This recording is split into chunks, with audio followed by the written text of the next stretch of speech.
ఆ తర్వాత రాజశేఖర రెడ్డి చంద్రబాబు నాయుడు ఇరు పక్షాలు సమవుజ్జీలుగా ఉన్నప్పుడు సమస్యలు పరిష్కారమైనాయి.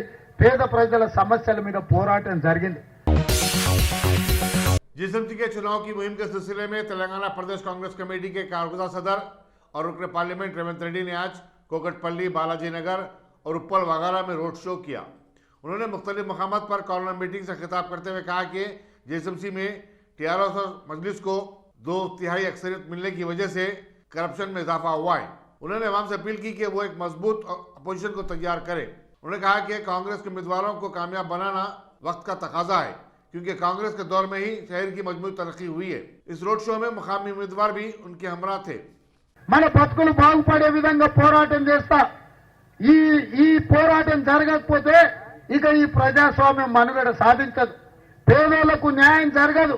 పైసలు ఉన్నోనికే, ప్రభుత్వంలో ఉన్నోనికే ఓట్లు వేసుకుంటూ పోతే ప్రశ్నించే వాళ్ళు లేకపోతే పేదోళ్లకు న్యాయం జరగదు. ఇవాళ మేయర్ అయ్యేటోనికి 51% సీట్లు ఇస్తే ప్రతిపక్షానికి 49% సీట్లు ఇవ్వండి.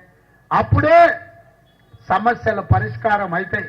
ఒకప్పుడు చెన్నారెడ్డి, ఎన్టీ రామారావు, ఆ తర్వాత రాజశేఖర రెడ్డి, చంద్రబాబు నాయుడు ఇరు పక్షాలు సమవుజ్జీలుగా ఉన్నప్పుడు సమస్యలు పరిష్కారమైనాయి.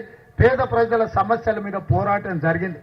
ఇవాళ తెలంగాణలో దుర్యోధనుడిలాగా కేసీఆర్ ఒక్కడే శాసనసభలో ఏకపాత్రాభినయం చేస్తున్నాడు. ఇటువైపు నుంచి మాట్లాడే అవకాశం లేకపోవడం వల్ల ప్రజల సమస్యలు చర్చకు వస్తలేవు. కాబట్టి ఈ రోజు ఇక్కడ ఉన్న యువకుల్ని, ముఖ్యంగా మా సునీల్ యాదవ్ లాంటి యువకులు పార్టీ కోసం పనిచేస్తున్న వాళ్ళు